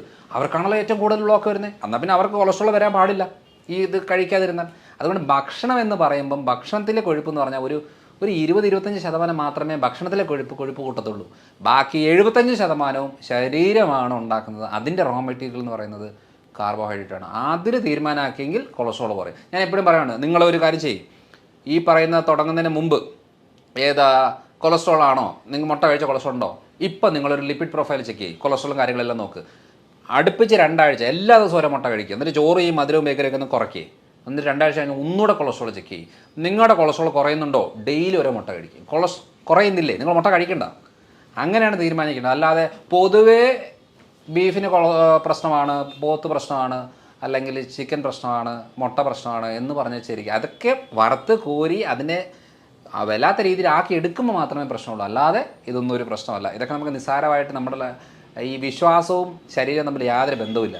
വിശ്വാസം എന്തും ആയിക്കോട്ടെ, എനിക്കത് ഈ മതഗ്രന്ഥത്തിൽ ഇത് കഴിക്കാൻ പാടില്ല, ഓക്കെ, കഴിക്കണ്ട. പക്ഷേ ശരീരത്തിന് പാടുണ്ടോ ഇല്ലയോ എന്നുള്ളത് നോക്കേണ്ട ആവശ്യമില്ല. കാരണം എന്ന് വെച്ചാൽ ശരീരത്തിന് ആവശ്യം പാമ്പിനെ കഴിച്ചാലും ശരീരം നോക്കുന്നത് പ്രോട്ടീനും ഫാറ്റും ഒക്കെ ആയിട്ടാണ്. അല്ലാതെ നമുക്കത് ഇഷ്ടമുണ്ടോ ഇഷ്ടമില്ല എന്നുള്ളത് രണ്ടാമത്തെ കാര്യം.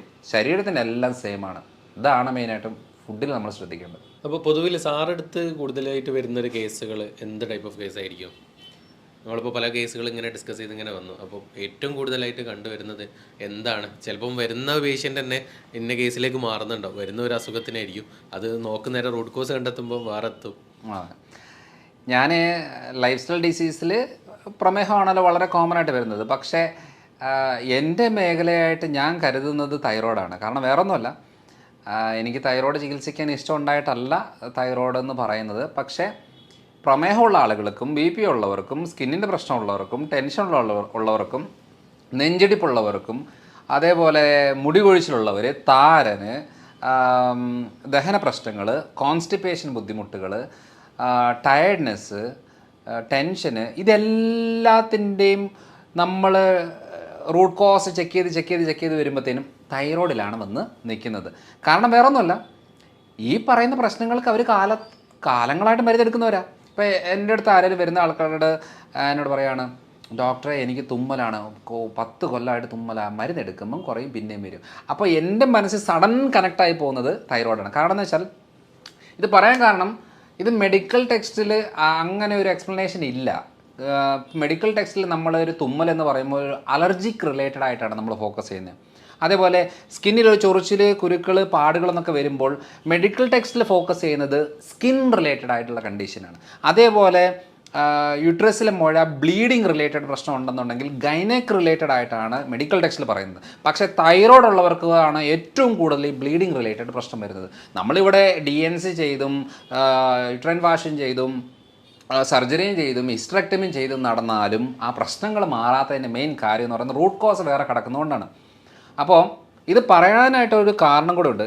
തൈറോയ്ഡിൻ്റെ ഒരു പ്രത്യേകത എന്ന് വെച്ചാൽ, ഇത് എന്തുകൊണ്ടാണ്, എന്നോട് പലരും ചോദിച്ചിട്ടുണ്ട്, അതെന്തുകൊണ്ടാണ് മറ്റു ആളുകൾ ഇങ്ങനെ പറയാത്തത്? ഡോക്ടർ മാത്രം എന്തിനാണ് ഈ തൈറോയ്ഡിലേക്ക് എല്ലാ കാര്യവും തൈറോയ്ഡിലേക്ക് പോകുന്നത്? ടെൻഷൻ എന്ന് പറഞ്ഞ ഉടനെ തൈറോയ്ഡ് പറയുന്നു, സ്കിന്നിൻ്റെ പ്രശ്നം എന്ന് പറഞ്ഞാൽ തൈറോയ്ഡ് പറഞ്ഞു. എന്തുകൊണ്ടാണ് മറ്റു ഡോക്ടേഴ്സോ അല്ലെ മറ്റു ആളുകളോ ഇത് പറയാത്തത് എന്ന് ചോദിക്കുന്നതിൻ്റെ മെയിൻ കാര്യം കൂടെ ഞാൻ പറയാം. ഞാൻ സ്ഥിരം കേൾക്കുന്നൊരു ചോദ്യം ആയതുകൊണ്ട് പറയുകയാണ്. അതായത് ഇത് എൻ്റെ ഒരു എക്സ്പീരിയൻസ് ആണ്, അല്ലാതെ ഞാൻ ഒരു ബുക്കിൽ പഠിച്ചു, കോളേജിൽ പോയി പഠിച്ചു എന്നുള്ളതല്ല. കാരണം ആ ടെക്സ്റ്റ് ബുക്കുകളിൽ അങ്ങനെ ഇല്ല, മെഡിക്കൽ ടെക്സ്റ്റിൽ അങ്ങനെ ഇല്ല. കാരണം 5.5 കൊല്ലം പഠിച്ചിട്ട് ഞാൻ ഇതുവരെ കേട്ടിട്ടില്ല തൈറോയ്ഡുകാർക്ക് ഗ്ലൂട്ടൻ പാടില്ല എന്നുള്ളത്. കാരണം ആ ടെക്സ്റ്റ് ബുക്കിൽ അങ്ങനെ ഒരു സംഭവമേ ഇല്ല. അതേപോലെ പാല് പാടില്ല എന്നുള്ളത് ഇതിനകത്തില്ല. അപ്പോൾ ഏറ്റവും കൂടുതൽ ഞാൻ ഫോക്കസ് ചെയ്യുന്നത് റിസർച്ച് ഏരിയ ആയതുകൊണ്ട് റിസർച്ചിൽ വന്ന കാര്യങ്ങൾ ചിലപ്പം 5, 8, 10, 20 കൊല്ലത്തിന് ശേഷം ചിലപ്പോൾ ടെക്സ്റ്റ് ബുക്കിലേക്ക് വരും. അന്നേരം ചിലപ്പോൾ എല്ലാവരും പറയുമായിരിക്കും. അപ്പോൾ ഏറ്റവും കൂടുതൽ ശ്രദ്ധിച്ചാൽ മതി മുടി കൊഴിച്ചിൽ കണ്ടീഷൻ. നമ്മൾ എണ്ണകളും തൂത്ത് ഷാമ്പൂ മാറ്റിയെടുത്ത് മരുന്നുകൾ അപ്ലൈ ചെയ്ത് പല മൾട്ടിവിറ്റാമിൻ മരുന്നുകൾ എടുത്ത് ഫുള്ള് ചെയ്തെങ്കിലും മുടി കൊഴിച്ചിൽ മാറുന്നില്ല. കാരണം എന്താ? സിമ്പിൾ കാര്യമാണ്. അപ്പോൾ അതേപോലെ തന്നെ ഈ തൈറോയ്ഡിലേക്ക് കണക്ട് ചെയ്യണം ഞാൻ എല്ലാ കാര്യങ്ങളും. സ്കിന്ന് എപ്പോൾ നോക്കിയാലും സ്കിന്നിൽ ഫംഗൽ ഇൻഫെക്ഷൻസ്, ചൊറിച്ചിൽ, പാടുകൾ, മുഖത്ത് ഇങ്ങനെ പാടുകൾ വന്നുകൊണ്ടിരിക്കുകയാണ്. അപ്പം നമ്മൾ സ്കിന്നിൻ്റെ പ്രശ്നമാണെന്ന് പറഞ്ഞ് സ്കിന്നിൻ്റെ ഡോക്ടറെ കാണുമ്പോൾ എന്താ ചെയ്യുന്നത്? ഓയിൻമെൻറ്റുകളോ ലോഷനോ സൺസ്ക്രീനോ അല്ലെന്നുണ്ടെങ്കിൽ ഈ പറഞ്ഞ ഫംഗൽ ക്രീമുകളോ അല്ലെങ്കിൽ കുറച്ച് ആൻറ്റി ഫംഗൽ ആൻറ്റി ബാക്ടീരിയൽ ആയിട്ടുള്ള മരുന്നുകളോ ഇതിലാണ് പൊയ്ക്കൊണ്ടിരിക്കുന്നത്. കാരണം എന്താ? തൈറോയ്ഡ്, ഇൻറ്റസ്റ്റൈന്, ലിവർ, ഈ 3 ഓർഗൻ എന്തെങ്കിലും പ്രശ്നം ഉണ്ടെങ്കിൽ 99% സ്കിന്നിലാണ് അതിൻ്റെ പ്രശ്നം കാണിക്കുന്നത്. പക്ഷെ നമ്മൾ സ്കിന്നാണ് ക്ലിയർ ആക്കി മേക്കപ്പ് ചെയ്ത് നടന്നുകൊണ്ടിരിക്കുന്നത്. ഇവിടെയാണ് ആക്ച്വൽ പ്രശ്നം കിടക്കുന്നത്. അപ്പോൾ സ്കിന്നിൻ്റെ പ്രശ്നം എന്ന് വന്നാലും ഞാൻ കണക്ട് ചെയ്ത് നോക്കുന്നത് തൈറോയ്ഡ് ഉണ്ടോ എന്നുള്ളതാണ്.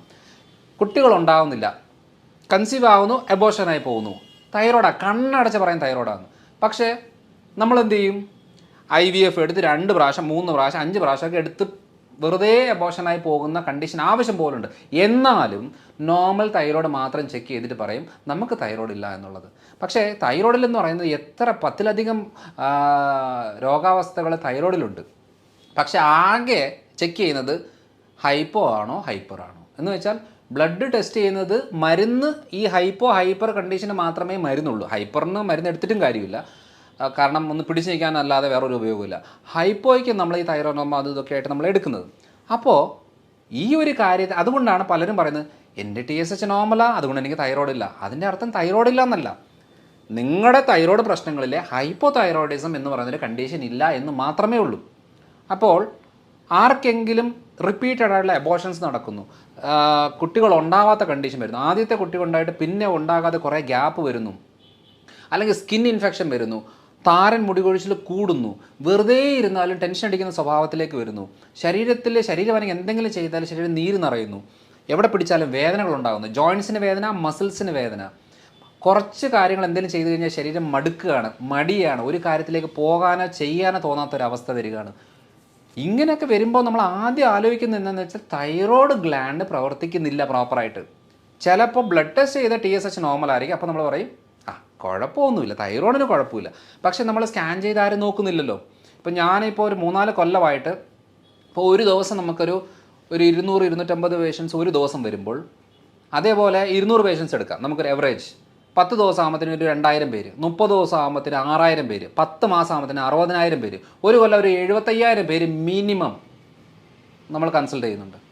നമുക്ക് 25,000 മാറ്റിക്കോ, ഒരു 50,000 പിടിച്ചോ. ഒരു 4 കൊല്ലമായിട്ട് 2 ലക്ഷം പേരെയാണ് ഈ 4 കൊല്ലത്തിൽ നമ്മൾ കൺസൾട്ട് ചെയ്തിട്ടുള്ളത്. ഈ പറയുന്ന ആളുകളിലെല്ലാം ഞാൻ അപ്ലൈ ചെയ്ത് നോക്കുന്നത് എന്താണെന്ന് വെച്ചാൽ റിസർച്ചിൽ എന്ത് പറഞ്ഞു, ഇവർക്ക് ഗോതമ്പ് നിർത്തും, TSH നോർമലായിരിക്കും, പ്രശ്നങ്ങളെല്ലാം കിടക്കും, ഗോതമ്പ് സ്റ്റോപ്പ് ചെയ്യുമ്പോഴത്തേന് ഇവരുടെ നീർക്കെട്ടും വേദനയൊക്കെ കുറയും. എന്ന് വെച്ചാൽ വെയിറ്റ് കൂടിക്കൊണ്ടിരിക്കുന്നവരുടെ വെയിറ്റ് കുറയും. ഇത് മെഡിക്കൽ ടെസ്റ്റ് ഇല്ലാത്തത് കൊണ്ട് എന്ത് പറയും, ബാക്കി എല്ലാവരും മരുന്നെടുത്തോ, ബാക്കിയെല്ലാം ഓക്കെയാണ്, കാരണം TSH നോർമലാണല്ലോ. അപ്പോൾ TSH നോർമലാണ്, ശരിയാ.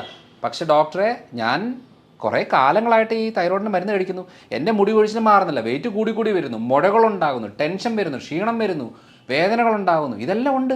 അപ്പോൾ പറയുന്നത് എന്താ, ഇത് വേറെ പ്രശ്നമാണ്, നിങ്ങൾ പോയിട്ട് വേറെ ഡോക്ടറെ കാണുക എന്നുള്ളതാണ് പറയുന്നത്. പക്ഷേ ഇതൊന്നും വേറെ പ്രശ്നമല്ല. നിങ്ങൾ ആ തൈറോയ്ഡ് ഗ്രന്ഥി നന്നായിട്ട് പ്രവർത്തിക്കാൻ തുടങ്ങിയാൽ ഈ തല തൊട്ട് കാല് വരെയുള്ള പ്രശ്നങ്ങൾ ക്ലിയർ ആകും. പക്ഷേ എന്താ ചെയ്യുന്നത് വെച്ചാൽ, അങ്ങനെ ഒരു കാര്യം നമ്മൾ പൊതുവേ മെഡിക്കൽ കോളേജുകളിൽ പഠിപ്പിക്കാത്തത് കൊണ്ട് എന്നാ സംഭവിക്കുന്നതെന്ന് വെച്ചാൽ, തൈറോയ്ഡ് നോർമലാണല്ലോ, നിങ്ങൾ വേറെ ചെയ്തു എന്നാണ് പറയുന്നത്. പക്ഷേ ആക്ച്വലി ചെയ്യേണ്ട കാര്യം ലിവർ, ഇൻറ്റസ്റ്റൈൻ, ഈ 2 അവയവങ്ങൾ പ്രവർത്തിക്കാൻ തുടങ്ങിയെങ്കിൽ മാത്രമേ ഈ തൈറോയിഡിന് മരുന്നെടുത്താൽ ആ മരുന്ന് ശരീരത്തെ പിടിക്കത്തുള്ളൂ, അല്ലെങ്കിൽ ഏക്കത്തുള്ളൂ. കാരണം ഏറ്റവും കൂടുതൽ ഈ T4 കൺവേർട്ട് ചെയ്ത് T3 ആകുന്നതും അബ്സോർപ്ഷൻ നടക്കുന്നതും എല്ലാം ലിവറിലും കുടലിലും ഒക്കെയാണ്.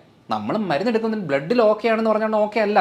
പലപ്പോഴും സംഭവിക്കുന്ന കാര്യം എന്താണെന്ന് വെച്ചാൽ, അവർക്ക് എപ്പോഴും മരുന്നെടുക്കുന്നതിൻ്റെ ഭാഗമായിട്ട് ബ്ലഡിലെല്ലാം നോർമലാണ്, ഒരു കുഴപ്പമില്ല, പക്ഷെ അവർക്ക് തല പൊങ്ങാൻ പറ്റത്തില്ല. അവസാനം നമ്മൾ അടുപ്പിച്ച് പോയി കഴിയുമ്പോൾ ഡോക്ടർ എന്ത് പറയും, നിങ്ങൾ പോയി സൈക്കാട്രിസ്റ്റിനെ കാണണം, കാരണം ഇത് ടെൻഷനാണ്, നിങ്ങളുടെ തോന്നലാണ്, ഇതൊക്കെ എല്ലാവർക്കും ഉള്ളൊരു കാര്യമാണ് എന്ന് പറയുമ്പോൾ നമുക്കതിനൊന്ന് ശരിക്കും എനിക്ക് വല്ല മാനസികമാണോ, കാരണം എൻ്റെ ടെസ്റ്റ് ചെയ്തിട്ട് ബ്ലഡ് എല്ലാം ഓക്കെയാണ്, ഒരു കുഴപ്പമില്ല, സ്കാൻ ചെയ്തിട്ടും കുഴപ്പമില്ല, പിന്നെ എന്താ എൻ്റെ പ്രശ്നം എന്ന് ആലോചിക്കുമ്പം അപ്പം ശരിയാണ്, ഡോക്ടർ പറഞ്ഞത് തന്നെ ആയിരിക്കും. ഇപ്പം നമ്മളൊരു ഫാമിലി, ഇപ്പം ഹസ്ബൻഡിൻ്റെ മുമ്പിൽ വെച്ച് വൈഫിനോട് പറയുകയാണ്, അതെ നിങ്ങൾക്ക് സൈക്കാട്രി പോയി കാണുക, കാരണം നിങ്ങൾക്ക് ടെൻഷനും തോന്നലും ഒക്കെയാണ്, നിങ്ങൾ വെറുതെ ഒച്ച വെക്കുകയും ബഹളം വെക്കുകയും കരയുകയും ഒക്കെ ചെയ്യുന്നത്, അതുകൊണ്ട് നിങ്ങൾക്ക് മാനസിക ബുദ്ധിമുട്ടാണെന്ന് പറഞ്ഞു കഴിഞ്ഞാൽ ഈ കാര്യമാണല്ലോ ഹസ്ബൻഡിൻ്റെ മനസ്സിൽ കിടക്കുന്നത്. പിന്നെ വീട്ടിൽ ചെന്ന് കഴിഞ്ഞാൽ ഈ ഹസ്ബൻഡ് എന്ത് ചെയ്യുന്നു വെച്ചാൽ, എല്ലാവരുടെ മുമ്പിൽ ഈ ഒരു വ്യക്തിയെ മാനസിക രോഗിയായിട്ട് ചിത്രീകരിക്കുകയാണ്. അപ്പോൾ എന്നാന്ന് വെച്ചാൽ മക്കളും കളിയാക്കും, വീട്ടിലുള്ളവരും കളിയാക്കും, പിന്നെ നമ്മുടെ ഒരു ഫീലിങ്സിനോ ഇമോഷൻസിനോ വിലയേ ഇല്ല. എന്ന് വെച്ചാൽ പലപ്പോഴും ഭർത്താക്കന്മാർ വന്ന് പറയാറുണ്ട്, ഡോക്ടറെ കൊണ്ട് ഞാൻ നിർത്തുകയാണ്, എനിക്ക് മടുത്ത്, ഞാൻ 10-20 കൊല്ലമായിട്ട് ഇവളെ വിളിച്ചുകൊണ്ട് നടക്കാത്ത ആശുപത്രികളില്ല, കാണാത്ത ഡോക്ടർമാരില്ല, എടുക്കാത്ത മരുന്നുകളില്ല, എൻ്റെ സമ്പാദ്യത്തിൻ്റെ ഭൂരിഭാഗവും ഞാൻ ഇവളെ ചികിത്സിച്ചിട്ടാണ് ഞാൻ ഇതായത്, അതുകൊണ്ട് അവസാനത്തെ ഒരു ഹോപ്പായിട്ടാണ് ഞാൻ ഡോക്ടറെ അടുത്ത് വന്നേക്കുന്നത് എന്ന് പറയുന്ന ആളുകൾ ഒത്തിരി പേരുണ്ട്. കാരണം വേറെ ഒന്നുമല്ല, ഈ കുടങ്ങ് അമ്മത്തി വെച്ച് വെള്ളം ഒഴിച്ചുകൊണ്ടിരിക്കുകയാണ്. തൈറോയ്ഡ് എന്ന് പറയുന്ന ഒരു കാര്യത്തെ ഡീറ്റെയിൽഡ് ആയിട്ട് ചെക്ക് ചെയ്തിട്ട് മനസ്സിലാക്കിയിട്ട് ആ ഒരൊറ്റ കാര്യം ക്ലിയർ ആക്കി കൊടുത്താൽ ഇത്രയും കാര്യങ്ങൾ ക്ലിയർ ആവും. ഉറക്കം ശരിയില്ല എന്ന് പറയുമ്പോൾ ഉറക്ക ഗുളിക കൊടുക്കുന്നതല്ല അതിൻ്റെ സൊല്യൂഷൻ, എന്തുകൊണ്ട് ഉറക്കം കിട്ടുന്നില്ല എന്നുള്ളതാണ്. അത് കറങ്ങി അടിച്ച് വരുമ്പോൾ തൈറോയ്ഡിലേക്കാണ് വരുന്നത്. കൊളസ്ട്രോൾ, വേറെ ഒരു കുഴപ്പമില്ല, കൊളസ്ട്രോൾ മാത്രം കൂടുകയാണ്. അപ്പോൾ പലരും കണ്ടിട്ടുണ്ട് ഞാൻ വേറെ ഒന്നും മരുന്ന് എടുക്കുന്നില്ല, കൊളസ്ട്രോൾ എടുക്കുന്നത്. അങ്ങനെയാണെങ്കിൽ ഉറപ്പിച്ചത് തൈറോയിഡുമായിട്ട് ബന്ധപ്പെട്ട കാര്യമാണ്. അപ്പോൾ കൊളസ്ട്രോൾ മരുന്ന് എടുത്താൽ ഉടനെ കൊളസ്ട്രോൾ കുറയും, അല്ലാതെ പ്രശ്നം മാറത്തൊന്നുമില്ല. അപ്പം നമുക്ക് എന്ത് ചെയ്യുന്നത്, കൊളസ്ട്രോൾ അങ്ങനെ അടുപ്പിച്ച് കുറേ വലിയ ഡോസേജിൽ എടുത്തുകൊണ്ടിരുന്നാൽ നമുക്ക് ഹാർട്ടിൽ മസിൽ വീക്കാവും, ബ്ലഡ് വെസൽസിന് ഡാമേജ് വരും. അതുകൊണ്ടൊരു ചെറിയ ഡോസിലായി കൊളസ്ട്രോൾ എടുക്കുന്ന പോലല്ല. പിന്നെ കുറച്ച് കഴിയുമ്പോൾ കൊളസ്ട്രോൾ കൺട്രോൾ നിൽക്കുന്നില്ല, പിന്നെ 20 ഉള്ളത് 40 ആക്കി 80 ആക്കി എങ്ങനെ പോവും? അത് 100% നമ്മുടെ ഹെൽത്തിനെ വളരെ മോശമായിട്ട് ബാധിക്കും. അപ്പോൾ രണ്ടാമത്തെ കാര്യം എന്ന് പറയുന്നത് ബ്ലീഡിങ്. എത്ര സ്ത്രീകൾക്കാണെന്നറിയാവോ അവസാനം യൂട്രസ് എടുത്ത് കളയേണ്ട ഒരു അവസ്ഥ വരുന്നത്? വേറൊന്നുമല്ല, ബ്ലീഡിങ് നിൽക്കുന്നില്ല. ഒരു മാസത്തെ മെൻസ്ട്രേഷൻ എന്ന് പറയുന്നത് 10-15 ദിവസമൊക്കെയാണ്.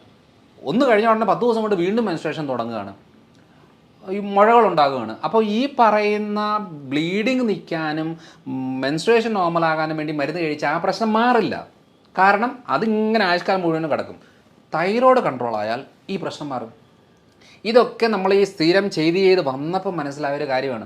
അതുകൊണ്ടാണ് ഇത്രയും കോൺഫിഡൻ്റ് ആയിട്ട് പറയുന്നത്, നിങ്ങൾ തൈറോയ്ഡ് ബുദ്ധിമുട്ടുള്ളവർ കപ്പ കഴിക്കാൻ പാടില്ല, കാരണം കപ്പ കഴിച്ചാൽ മുഴ കൂടും.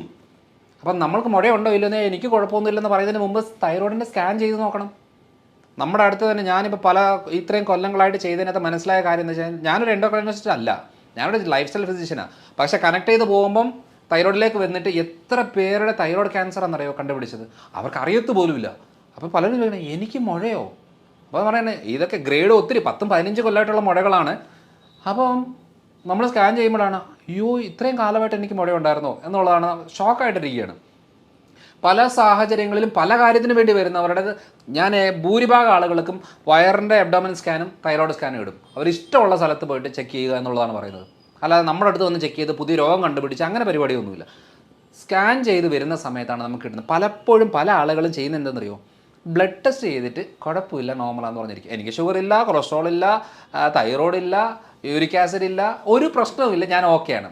സ്കാൻ ചെയ്യുമ്പോഴാണ് ഗ്രേഡ് 3 ആയിരിക്കും ഫാറ്റി ലിവർ കിടക്കുന്നത്, യൂട്രസിലെ മുഴ നല്ല സൈസിലായിരിക്കും, ബ്രസ്റ്റിൽ മുഴയായിരിക്കും, തൈറോയിഡിൽ മുഴയായിരിക്കും. എന്ന് വെച്ചാൽ ശാരീരികമായിട്ടുള്ള ചേഞ്ചസ് വരുന്ന ഏരിയകൾ അത് സ്കാൻ ചെയ്താലേ കിട്ടത്തുള്ളൂ, അല്ലാതെ ബ്ലഡ് ചെക്ക് ചെയ്തത് കിട്ടത്തില്ല. പലപ്പോഴും ഒരു കേസ് വന്ന് ഞാൻ കണ്ടേക്കുന്നത് എന്നാന്ന് വെച്ചാൽ അവരുടേത് ലിവർ സിറോസിസാണ്. അത് ലിവർ സിറോസിസ് എന്ന് പറയുന്ന ഒരു സുപ്രഭാതത്തിൽ ഉണ്ടാവത്തില്ല. അല്ലെങ്കിൽ എന്തെങ്കിലും ഹെവി ഡോസ് മരുന്നുകളോ എന്തെങ്കിലും എടുക്കുന്നതിൻ്റെ ഭാഗമായിട്ട് ചിലപ്പോൾ ഒരു 1-2 മാസം കൊണ്ട് വരുമായിരിക്കും. അല്ലെങ്കിൽ 10-20 കൊല്ലം എടുത്തിട്ട് ഉണ്ടാകുന്ന ഒരെണ്ണമാണ്. അപ്പോൾ ഞാൻ ചോദിച്ചു അവരുടെ അടുത്ത്, ഇതെങ്ങനെ ഒരു സുപ്രഭാതത്തിൽ വന്നേ, നിങ്ങൾ എന്തെങ്കിലും മരുന്നെടുക്കുന്നുണ്ടോ? ഞാൻ BP-ക്ക്, ഷുഗറിന്, കൊളസ്ട്രോൾ ഇതിന് മാത്രമേ മരുന്നെടുക്കുന്നുള്ളൂ, അല്ല ഈ ഇടയ്ക്ക് എങ്ങനെ സർജറിയോ കാര്യങ്ങളൊന്നും ചെയ്യുന്നു? ഒന്നും ചെയ്തിട്ടില്ല.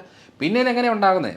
കാരണം 10-20 കൊല്ലത്തെ പഴക്കമുള്ള ഒരു ലിവർ പ്രശ്നമാണ് ഇന്ന് ഒരു സുപ്രഭാതത്തിൽ സ്കാൻ ചെയ്തപ്പോൾ കണ്ടുപിടിച്ചത്.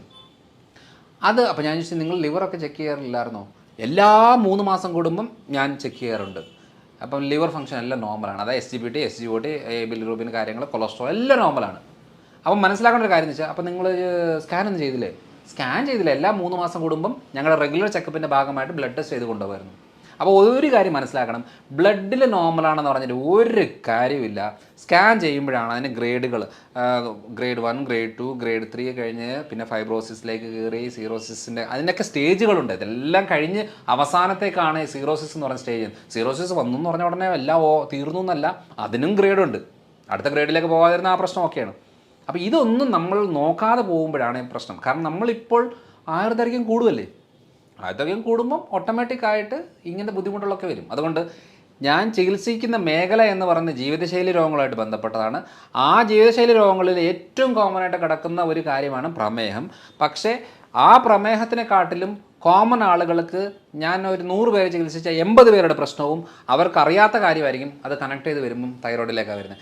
തൈറോയ്ഡ് ക്ലിയർ ആക്കി കൊടുക്കുമ്പോഴത്തേനും ഉറക്കമില്ലാത്തവർക്ക് ഉറക്കം കുറയും, വേദന നീർക്കെട്ട് ഉള്ളവർക്ക് അത് കുറയും, സ്റ്റിഫ്നെസ് കുറയും, ക്ഷീണം മാറും, വെയിറ്റ് കുറയും, വെരിക്കോസ് ബുദ്ധിമുട്ടുകൾ കുറയും, ഗ്യാസിൻ്റെ പ്രശ്നം, ഒത്തിരി കാര്യങ്ങൾക്ക് മാറ്റം വരുന്നത് ഈ ഒരൊറ്റ കാര്യം ചെയ്യുമ്പോഴാണ്. അതുകൊണ്ട് ഞാൻ ഏറ്റവും കൂടുതൽ ഡോക്ടേഴ്സിന് ട്രെയിൻ ചെയ്ത ഒരാളാണ്. അപ്പോൾ നമ്മുടെ കേരളത്തിലെ ഒരു 31ഓളം ഡോക്ടേഴ്സ് ഇപ്പോൾ ഈ ഇതിൽ നമുക്ക് ട്രെയിനിങ് കൊടുത്ത് അവരവരുടെ നാട്ടിൽ അവരവർ പ്രാക്ടീസ് ചെയ്യണം. എന്ന് വെച്ചാൽ പല പല മെഡിക്കൽ സിസ്റ്റമിലുള്ള ഡോക്ടേഴ്സാണ്. എന്ന് വെച്ചാൽ നമ്മൾ അറിഞ്ഞ ആ സത്യം നമ്മളിവരോട് പറഞ്ഞു കൊടുത്തേച്ച് അവർ ചെയ്യുമ്പോൾ എന്താണെന്ന് വെച്ചാൽ ഒത്തിരി ആളുകൾക്ക് അത് ബെനിഫിറ്റ് ആവും.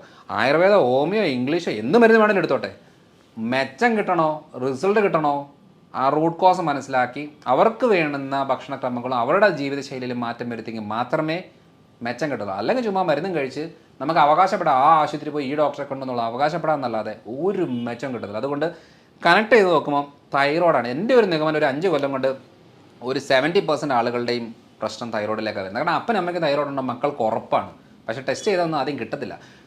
അപ്പനും അമ്മയ്ക്കും തൈറോയിഡ് ഉണ്ടെങ്കിൽ മക്കൾക്ക് അവർ വണ്ണം കുറഞ്ഞിരിക്കും, അല്ലെങ്കിൽ വണ്ണം വെച്ചിരിക്കും, അല്ലെങ്കിൽ മുടി നന്നായിട്ട് കൊഴിയും, അല്ലെങ്കിൽ സ്കിന്നിന് പ്രശ്നം വരും, അല്ലെങ്കിൽ ടെൻഷൻ ലെവൽ കൂടും, അല്ലെങ്കിൽ പീരിയഡ്സിൻ്റെ ബുദ്ധിമുട്ട് വരും, ദഹന ബുദ്ധിമുട്ട് വരും.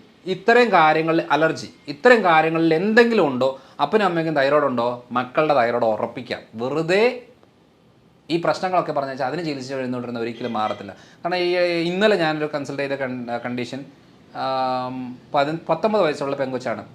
മാനസികമായിട്ടുള്ള ബുദ്ധിമുട്ടുണ്ട്. അതായത് ചെറിയ പ്രായം തൊട്ടേ ഈ തൈറോയിഡിൻ്റെ ഡാമേജ് വന്നിട്ട് അതിൻ്റെ ഭാഗമായിട്ട് ബുദ്ധി വളർച്ച മുരടിക്കുകയും അതിൻ്റെ ഭാഗമായിട്ടുള്ള ബുദ്ധിമുട്ട് എല്ലാം അനുഭവിക്കുന്നുണ്ട്. പക്ഷേ സ്ഥിരമായിട്ട് സൈക്യാട്രി മെഡിസിനുകൾ ഇങ്ങനെ എടുത്ത് പൊയ്ക്കൊണ്ടിരിക്കുകയാണ്, അല്ലാതെ ഇതുവരെ തൈറോയിഡ് ചെക്ക് ചെയ്തിട്ടില്ല.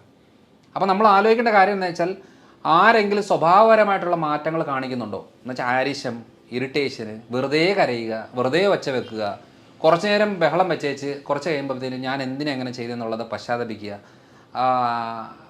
നമുക്ക് ഒരു വ്യക്തിയെ ഇടപെടുമ്പോൾ അവർ എന്തിനാ ഇങ്ങനെ പെരുമാറുന്നതെന്നൊരു തോന്നൽ വരുന്നുണ്ടോ, ഉറപ്പിച്ചോ അവർക്ക് ഒന്നാ തൈറോയിഡ് അല്ലെങ്കിൽ വയറ്റിൽ പ്രശ്നം, ഈ 2 കാര്യങ്ങളിൽ ഉറപ്പായിരിക്കും. അത് ക്ലിയർ ആക്കിയാൽ ചിലപ്പോൾ അവരുടെ സ്വഭാവം മാറാൻ സാധ്യതയുണ്ട്. അല്ല ചിലർ പറയല്ലേ നേരത്തെ ഒരു കുഴപ്പമില്ലാത്ത ആളാണല്ലോ ഇപ്പം എന്താ ഇങ്ങനെ സ്വഭാവമൊക്കെ മാറുന്നത് എന്നൊക്കെ പറയുന്നില്ലേ. ഇതൊക്കെ തന്നെയാണ്. നമ്മൾ ട്രാക്ക് മനസ്സിലാക്കി കഴിഞ്ഞാൽ വളരെ എളുപ്പമാണ്. അതുകൊണ്ട് കേരളത്തിലെ ഇപ്പോഴത്തെ മെയിൻ പ്രശ്നം പ്രമേഹവും കാര്യങ്ങളൊന്നുമല്ല, തൈറോയിഡാണ്. കാരണം ഇതിനൊക്കെ ഒരാളോട് പറഞ്ഞാൽ മനസ്സിലാവില്ല ഈ പ്രശ്നങ്ങൾ. ഭാര്യയുടെ പ്രശ്നം ഭർത്താവിനോട് പറഞ്ഞാൽ മനസ്സിലാവില്ല. ഭാര്യ പറയണം എനിക്ക് വയ്യ, ക്ഷീണമാണ്, എന്നെക്കൊണ്ട് പറ്റുന്നില്ല എന്ന് പറയുമ്പോൾ ചോദിക്കും നിനക്കെന്താ കുഴപ്പം, നല്ല വണ്ണവും പൊക്കവും ഒക്കെ ആയിട്ടിരിക്കുന്ന ആളല്ലേ, നിനക്ക് എന്ത് ക്ഷീണം, ചുമ്മാതെ എനിക്ക് വേദനയാണ് ക്ഷീണമാണെന്ന് പറഞ്ഞാൽ മനസ്സിലാവില്ല. എനിക്ക് ഉറക്കം ക്ലിയർ അല്ല, എല്ലാവരും കിടന്ന് ഉറങ്ങുമ്പോൾ ഞാൻ ഉണർന്നിരിക്കുകയാണ് എന്ന് പറഞ്ഞാൽ മനസ്സിലാവില്ല.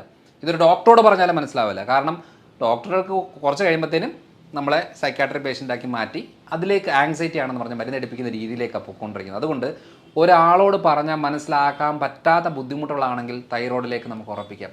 അതുകൊണ്ടാണ് ഞാൻ ഇത്രയും നേരം നമ്മുടെ ആക്ച്വൽ പ്രശ്നം എന്ന് പറയുന്നത് തൈറോയിഡിലേക്കാണ് വന്നുകൊണ്ടിരിക്കുന്നത്. അത് ചെക്ക് ചെയ്ത് നോക്കി ഉറപ്പിക്കുക എന്നുള്ളതാണ് ഞാൻ എല്ലാ വീഡിയോകളിലും എല്ലാ സ്ഥലങ്ങളിലും പറഞ്ഞുകൊണ്ടിരിക്കുന്നത്. ഇതാണ് ഇപ്പോഴത്തെ മെയിനായിട്ടുള്ളൊരു പ്രശ്നം. ഓക്കെ ഒരുപാട് നേരം തൈറോയിഡിനെ കുറിച്ച് ഒരുപാട് ഡീറ്റെയിൽ ആയിട്ട് പറഞ്ഞു. പലപ്പോഴും പല ആളുകൾക്കും വരുന്നൊരു തെറ്റിദ്ധാരണകളെല്ലാം സാറ് ക്ലിയർ ചെയ്ത് തന്നിട്ടുണ്ട്. നമുക്ക് എന്തായാലും മറ്റൊരു ടോപ്പിക്കുമായിട്ട് നമുക്ക് മറ്റൊരു വീഡിയോയിൽ വീണ്ടും കാണാം. Thank you. Okay thank you.